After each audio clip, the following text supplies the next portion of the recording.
Hi there, you're watching Indian Express Opinion and I'm in conversation with Seema Chishti of the Indian Express, whose interview with the outgoing Vice-President Hamid Ansari has made waves.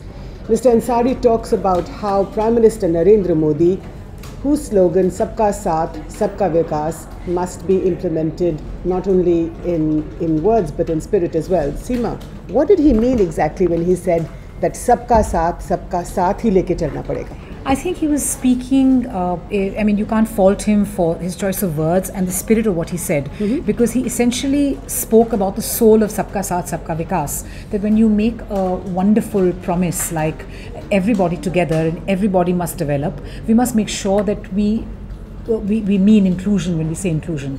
So inclusion doesn't happen with somebody, and he uses this metaphor, who is 6 feet tall and 5 feet tall.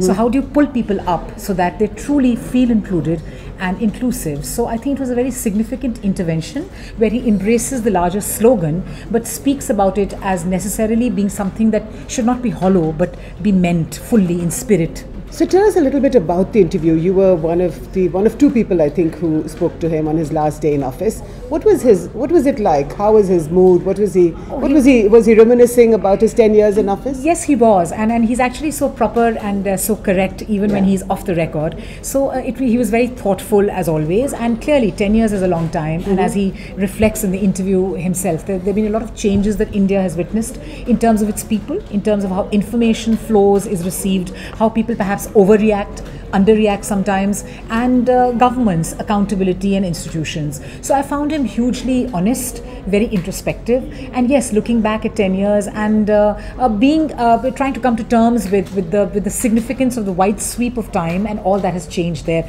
and the fact that he has had a very important perch from where to witness the change, as being the vice president and the chairman of the upper house, where actually the government of the day, whether it's the UPA or the NDA, has never had a majority.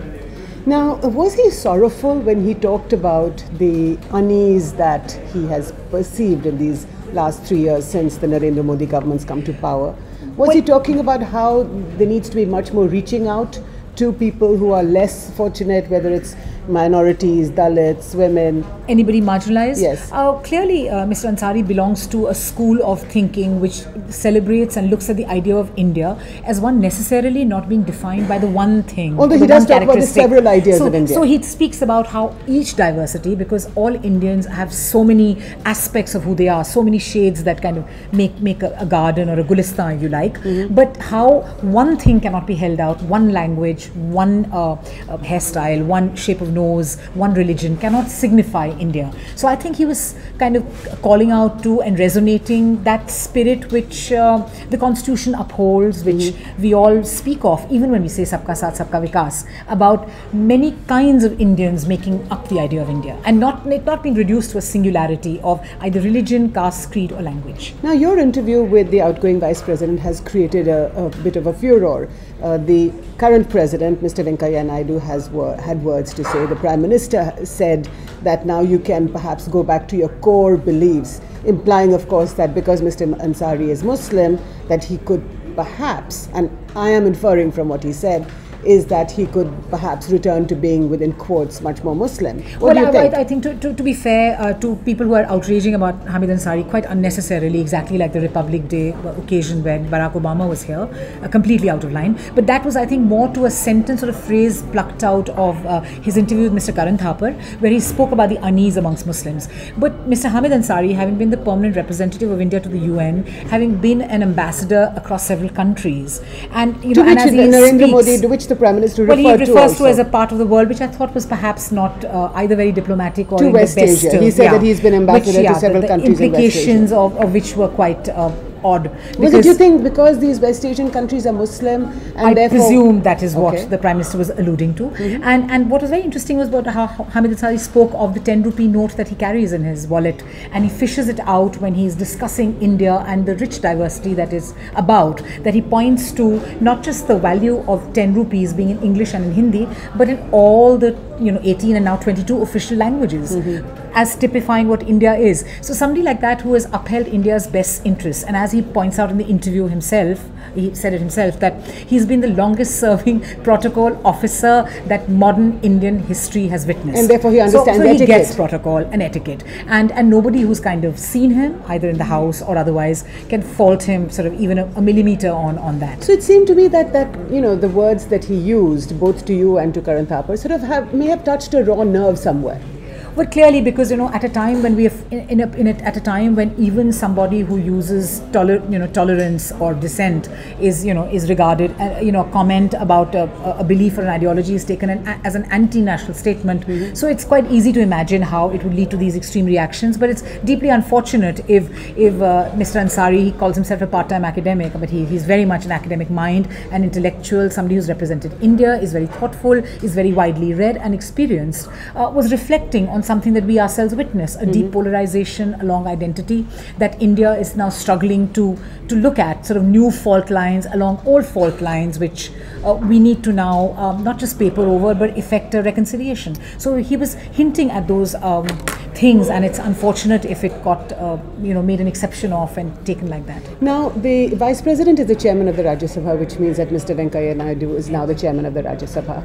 How do you think that a new Vice President is going to impact on the politics of the Rajya Sabha? You said earlier that the BJP has now become the single largest party in the Rajya Sabha. What do you think going forward? Mr. Amit Shah is now in the Rajya Sabha. That's right. You know that there was this very, very closely fought battle with Ahmed Patel of the Congress party, who's now back in the Rajya Sabha. How do you see this going forward? I think hugely interesting times, because we've had two people who were sort of appointees of the previous UPA regime who held these top two protocol positions, the president and the vice president. Both of them have exited, and now you have people who very clearly swear by the politics and the ideology of the current ruling regime. So after a long time, after the whole kind of Congressian domination of the Indian political system, you have, and perhaps for the first time in independent India, say that Ranil Mukherjee as well as people, and Hamid Ansari kind of represented a touch of difference, values that were kind of not always in agreement with the present political regime. But now you have four people down the line, including the Speaker of the Lok Sabha, who's number 5 on protocol. So the President, the Vice President, the Chairman of the Rajya Sabha, the Prime Minister, and the Speaker of the Lok Sabha are all kind of they swear allegiance to the RSS. And also the BJP President, BJP President Amit Shah is now a member of the Rajya Sabha. So the Rajya Sabha as a kind of a place where you had the Union of the States, you had reflection, you had what they call a recessed kind of a look at legislation, and not just in terms of policy matters, but in terms of politics, was able to red flag a lot of things. This House of the Elders. Yeah, the important institution of the Union of States, the House of the Elders, kind of also becomes part of a sameness. So how is this going to, do you think it's going to change in some way? It probably is, because I think the whole lid on conversation on dissent is going to be sort of more firmly put down. But how that kind of happens and takes shape later. But tell me, the BJP president who's now in the Rajya Sabha, do you think that he will remain president? Is there some talk about that? Of the party? Well, he will remain president if he wants to. He's if not second important, he's about as important as Mr. Narendra Modi in the pantheon as it were. So Mr. Narendra Modi is of course a member of the Lok Sabha, being Prime Minister from Varanasi. And the BJP president is so he's now not just an operations man, as he was known as a whiz in how he runs the organization man. He's kind of claimed to being a national leader, second to Narendra Modi, gets the imprimatur of being a member of the Rajya Sabha, so which I think was the intention. So what happens to the leader of the House, Mr. Arun Jaitley, Finance and Defence Minister? I think Mr. Arun Jaitley will, this is a time which kind of asks us all that, because there was a time when Mr. Jaitley was hugely important given his huge network within, as his legal standing, his understanding of matters of law. He's an old man, old-timer who understands Delhi, where there were these two outsiders, if you like, two powerful people who've been elected from Gujarat. So I think they get that much closer to becoming insiders, really. Now, also the Janata Dal United, with Nitish Kumar having now become part of the NDA, there's some trouble there. The left parties, Sitaram Yechuri has exited. So, in a sense, the character of the Rajya Sabha could change? Yeah, so I think not just the character of the Rajya Sabha, but as we said with Pranab Mukherjee also going away, with Amit Shah, as you pointed out, coming in, you have we're getting into some kind of an, if this is NDA 2, then this is NDA 2.5. So it's going to be a different kind of politics, of rhetoric, of volume, of tone, and as we're heading to the election. And Mr. Narendra Modi being who he is, he's anyway in Lok Sabha, reigns supreme. The ideas that he represents get into the formal scheme of things. So it's no longer, you're no longer fringe in that sense. I mean, you weren't fringe, you win the Lok Sabha, etc. Yes. But you get more firmly embedded into the Indian institutional system. And the voices which could perhaps argue in the formal setup take a beating. Thank you, Seema. I'm afraid we'll have to leave it there. You've heard this very interesting explanation of how the Rajya Sabha could change, is likely to change, but we will be watching that from the Indian Express over the next few weeks and months.